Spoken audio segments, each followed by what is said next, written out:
Let me introduce myself. My name's Carl Hartman. I'm the CEO and co-founder of Tamando. As of yesterday, you would have saw Tamando's a premier partner of Magento. We'll be powering Magento shipping, which there'll be lots to talk about that in due course. But before we get into the specifics, I'll give you a bit about my background. I was a retailer first, worked for the Australian equivalent of Best Buy. Joined when there was 6 stores. It went to 200 and floated from about 2.2 billion. So I got to watch that complete, evolution and exit of a retailer.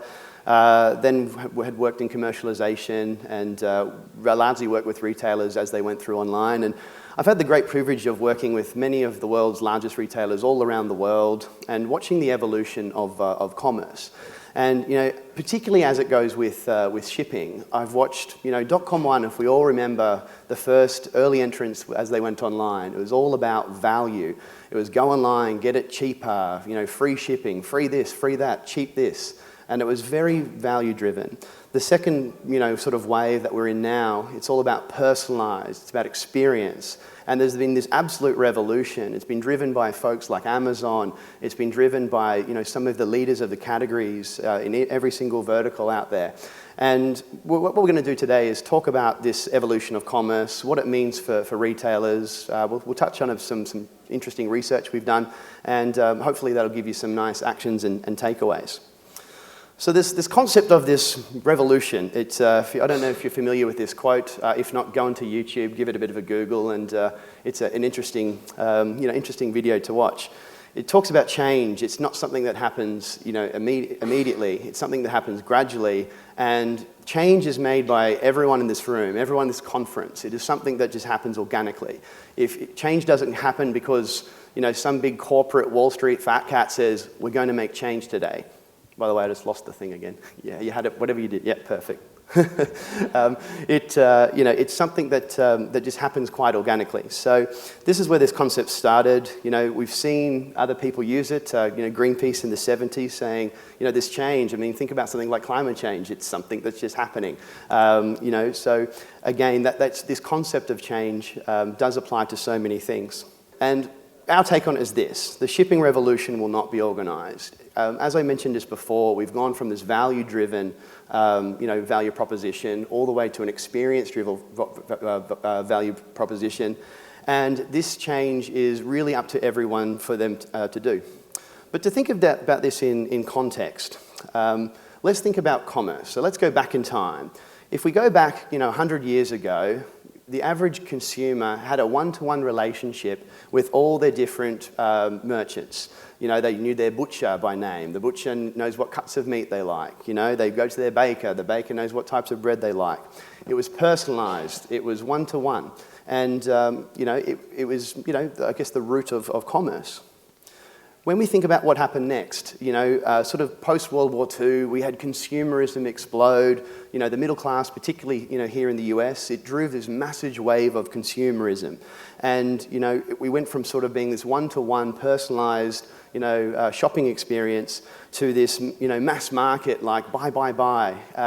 And particularly as the disposable income of people increased really materially. And we think of the last sort of 20, 30 years, we went from having the local corner shop to, consumer-made, mass-made goods to the Walmart experience, these massive category dominant, where the range is. And I remember the first time I came to the US and I went to a Walmart, and I've never seen so many breakfast cereals in my life. And I come from Australia, we've got a good amount, but it's like, I said, there must be something called cereal syndrome. I mean, how do you actually choose what breakfast cereal you want? Like, there's just so many, but every category is like that. It's just amazing. And I think, the US obviously has been at that absolute, pinnacle of driving this change. But where are we today? This is what excites me. This is what gets me out of bed every morning. So we've gone from this one-to-one to this mass market, and we've sort of come full circle. We're back at this point where, essentially, we get back to this personalized experience. So consumers, every year, when we look at all the research out there, every year their expectations are increasing. Their desire for a personalized, curated experience has increased. And, let's just think about it in simple context. I mean, who remembers shopping on Amazon when they first launched, right? Is anyone? remember? It was a free shipping, go, hey, Amazon's got it, it's cheaper, free shipping. And then they launched something called Prime, and it was 3 days, and then 2 days, and then next day. And now I live in San Francisco, and the amount of things I can get in under an hour on Amazon Prime now is pretty amazing. So you start to think of the consumer expectation. I know, oh, I need a cable. Oh, I'll just pull out the app, I press it, a button happens. So this instant gratification wave really starts to drive this further. But at the same time, it's also being matched with, well, I might be at a conference Monday to Wednesday. What if I want it on a Thursday or Friday? So all these different use cases that 5 years ago that didn't even exist are now front and center. And I truly believe that the future belongs to those retailers that really understands what this consumer is after, and harnesses technology to match and give have the ability to give them the experiences that they're after. And yep. And when we think about this on a global scale, I mean, really the only borders left are the ones on maps. And we start to think of all the devices and all the people. Back to my earlier example where, you had the only shopping was done in your local community where, you're going down to your local butcher or baker or whatever it might be.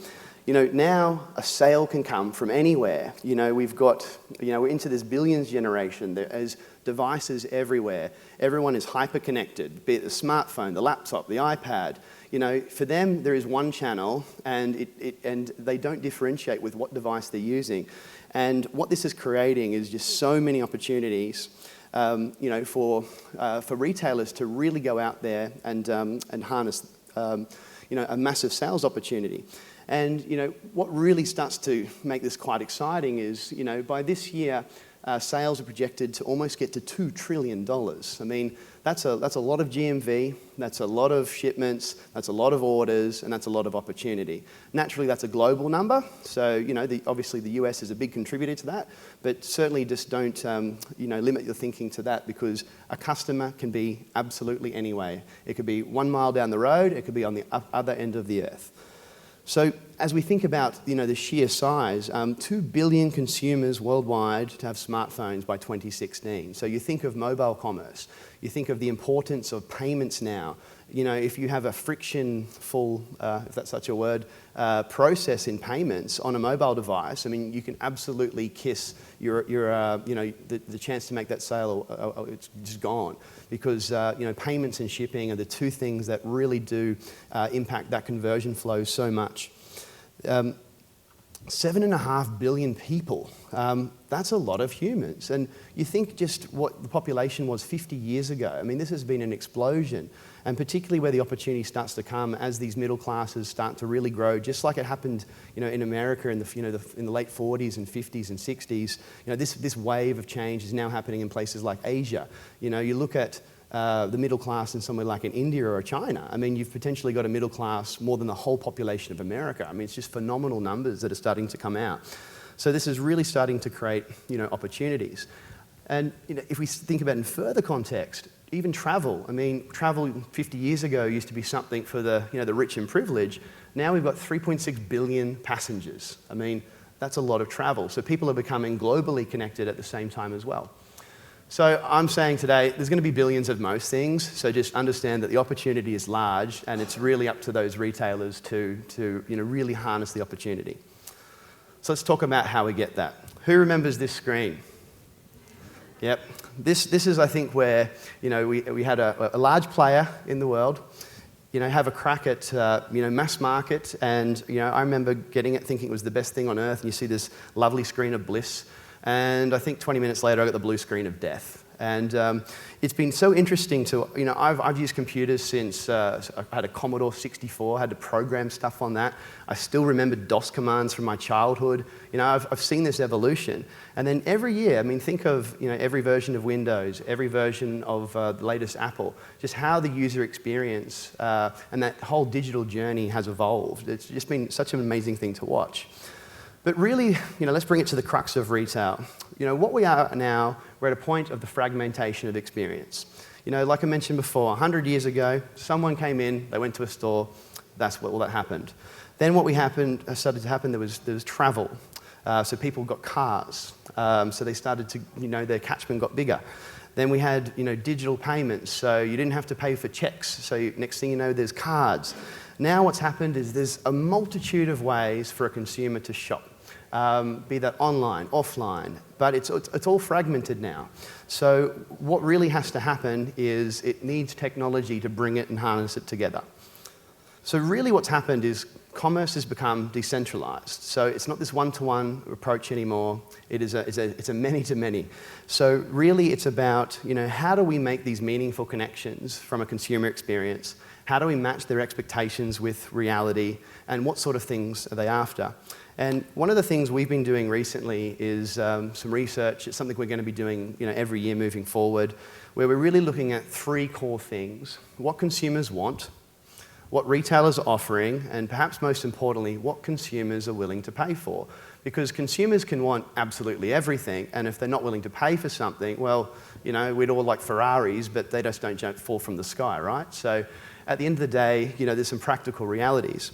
One of the interesting things we've seen over the last couple of years is a willingness for consumers to pay more for premium experiences. So, back to my early example of this instant gratification generation, if you've used any of these same-day food apps, almost all of them are having a cost.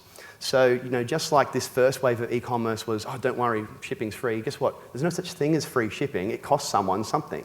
It's not like UPS, out of the goodness of their hearts, will take a package on a truck for free, right? So this is a true cost to someone's business. But it's interesting to watch, particularly the same-day wave, and I've used all iterations of these various, bring you food apps and things like Prime Now. But it is actually an interesting thing to see that that cost is being, consumers expect it to cost something.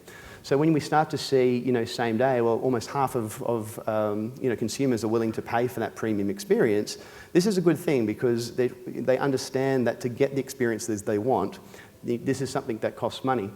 The other thing we have been doing with our research too is also looking at the subjective differences, country by country. So, for example, in countries like the US and Australia, where it's more of a commuter culture, it's more of a driving culture rather than commuting on public transport, with obviously a few notable exceptions of high densities. We see that people aren't as willing to go to a collection point. This is in complete contrast to Europe, where if you look at places like the UK and France, where the whole hubs all around railway stations, the default behaviour we're starting to see in markets like the UK is they almost expect to say, I want to pick it up from the local collection option, which might be a locker, it could be the local post office, it could be one of the numerous third parties that have popped up in Europe. So again, there are these individual demographics market by market, and it's really important that retailers are equipped with the tools to manage those experiences and give ultimately the consumers what they're after.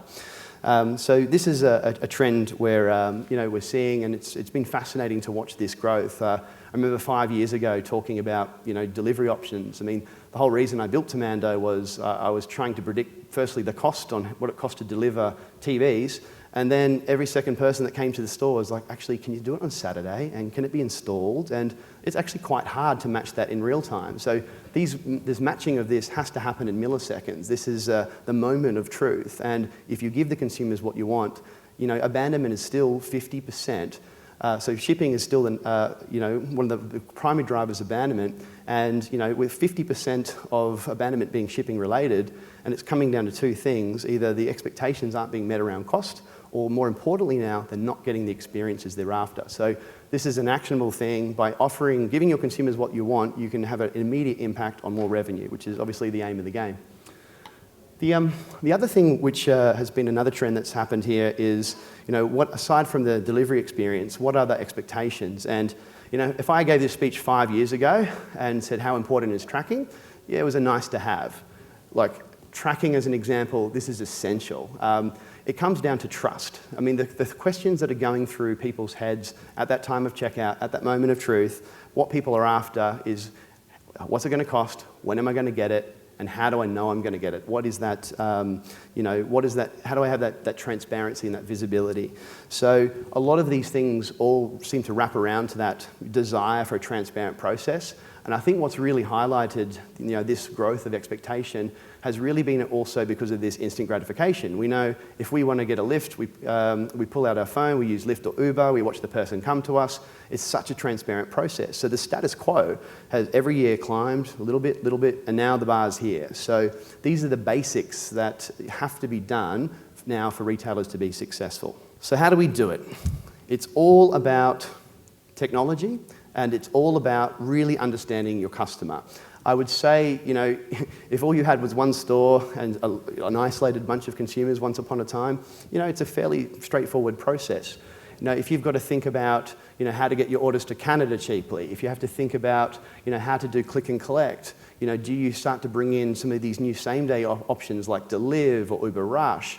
I mean, the industry is fragmenting, but at the same time, it is creating so many opportunities. So the fundamental thing is about, understanding what solutions that you can use to bring this, to market. Really understanding the demographics of the markets that you're selling to, and they will change country by country and even city by city. I mean, obviously the LA is a very different market to New York, which is a very different market to London. So thinking about that last mile experience and how that can be executed becomes key.